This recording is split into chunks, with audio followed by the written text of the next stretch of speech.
você que nos assiste em mais esse episódio do podcast Diálogos da Educação, um podcast do SINDIUPS.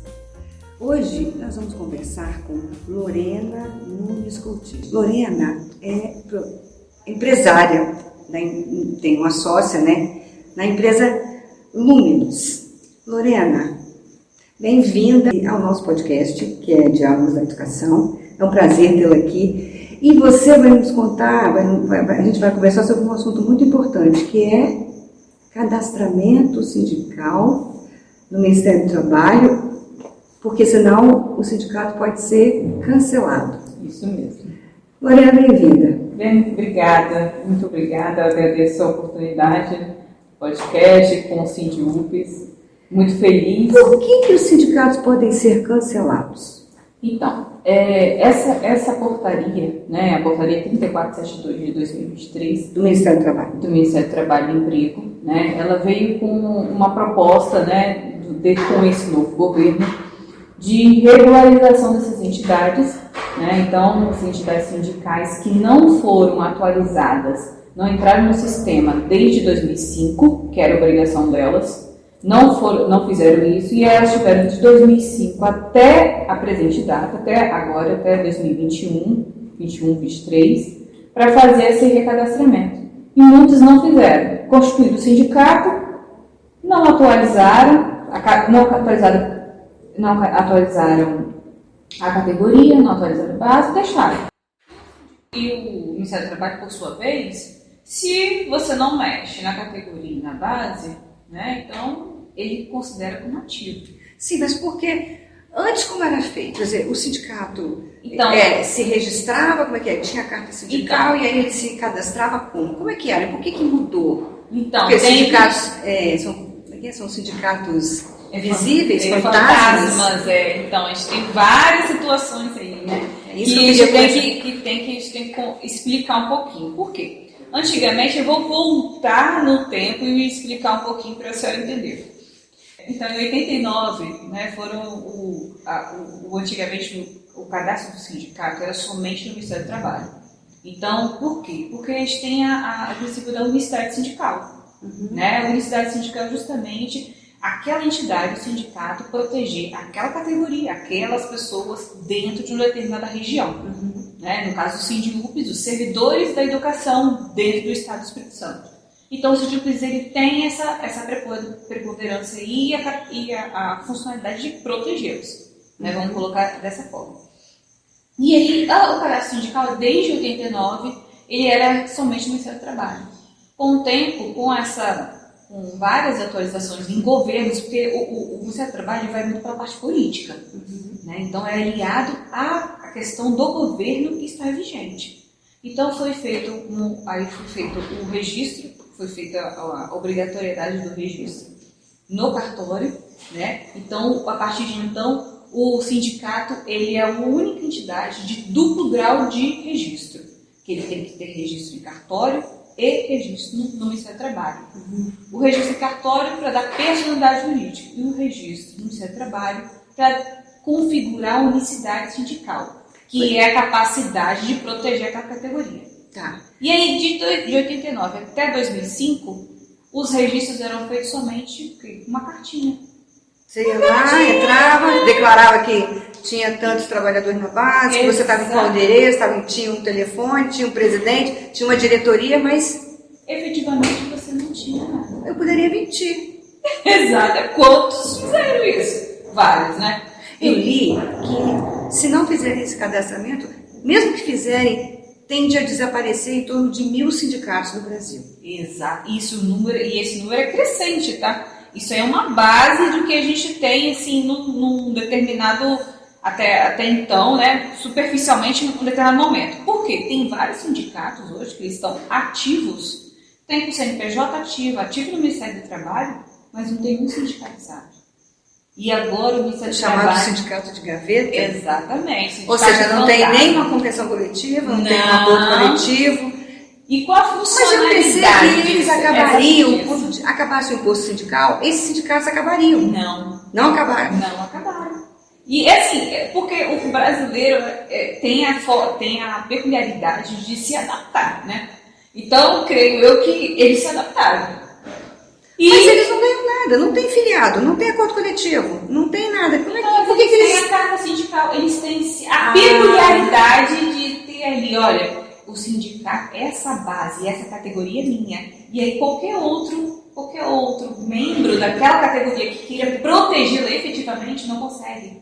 Você entende qual a dificuldade de tantas categorias aí que constituem sindicato e não conseguem carta sindical? E estes têm sindicalizados, têm pessoas que efetivamente se propõem a trabalhar, se propõem a proteger a categoria. Sim. E não conseguem porque tem alguém que tem... Impede isso. Isso, exatamente. Que tem o sindicato. O SINDUPS é um sindicato de base estadual, mas ele tem sindicatos de bases municipais dos servidores públicos que congrega a categoria. Por exemplo, em Marechal Floriano, que é onde eu moro, o sindicato municipal é quem representa os professores.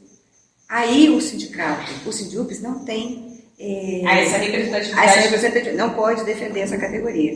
E a gente sabe que o piso desses trabalhadores é inferior ao piso defendido pelo sindicato e conquistado pelo sindicato em base nacional dos servidores públicos estaduais. Isso. Os municipais ficam fora, entendeu? Isso, então, mas a ideia do governo anterior com a portaria 671 de 2021 era quebrar os sindicatos grandes e fazer vários sindicatos pequenininhos, municipais ou categorias menores, e isso tira força. Bolsonaro fazia isso.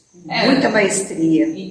Então, assim, isso daí é tirar força do sindicato. O sindicato só tem força com representatividade, entendeu? Não só representatividade no município deles, ou numa determinada categoria específica. Eles têm que se unir. É o que o próprio secretário do Ministério da Trabalho fala. Juntos, vocês são mais fortes, são mesmo.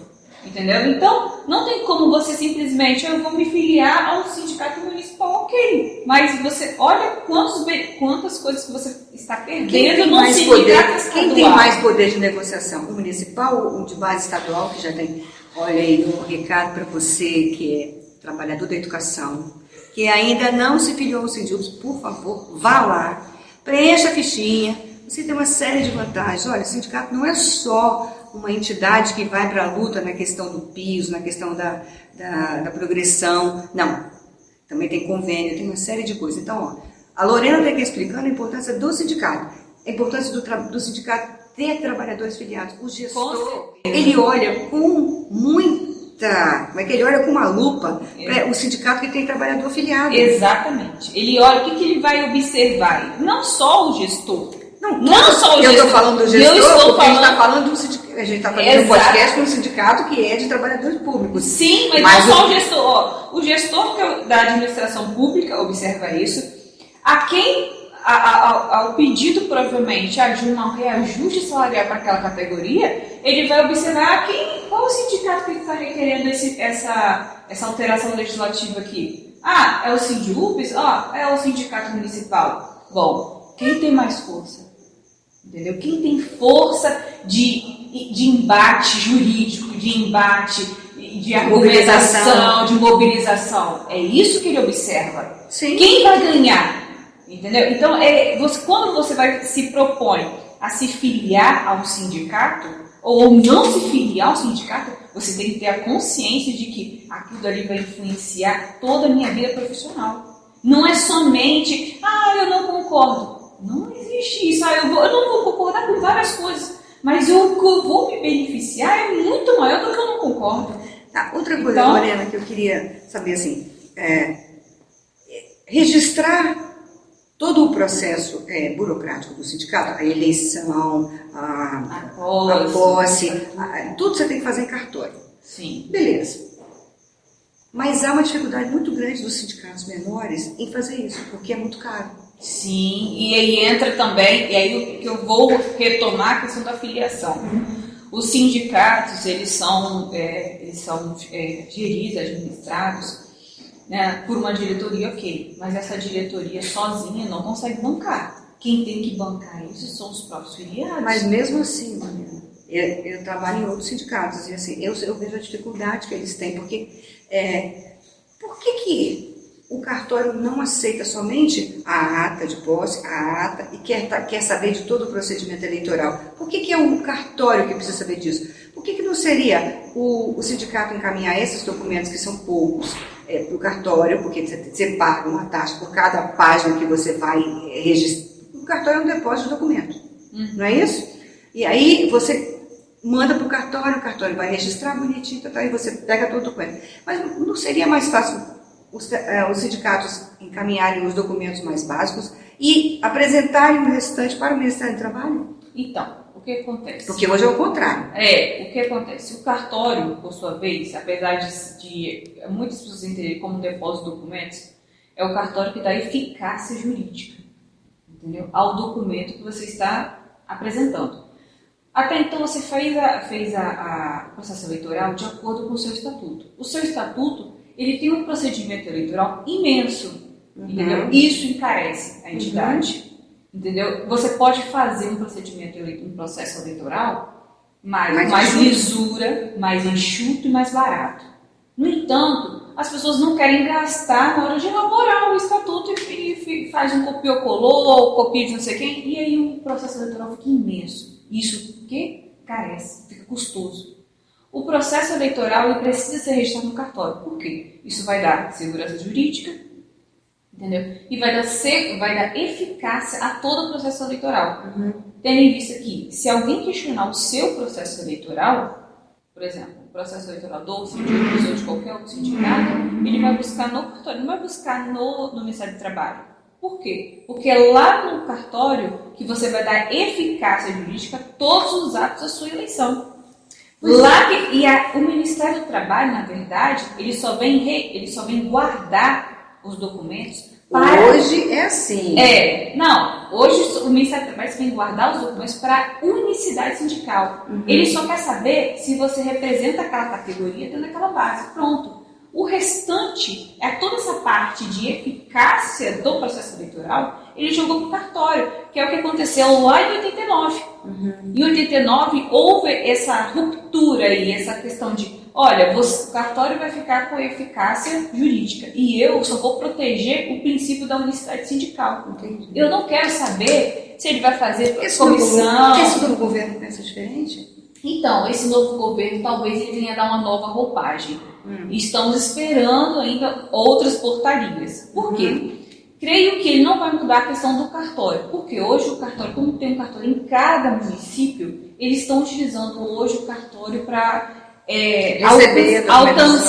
alcançar mais a população, a comunidade em geral. Tanto que estipularam outros serviços para o cartório, como emissão de RG, entendeu? Apostilamento, que era feito somente em consulados. Então, eles estão desmembrando serviços que eram centralizados, estão descentralizando. Essa descentralização, na verdade, vem para alcançar a comunidade.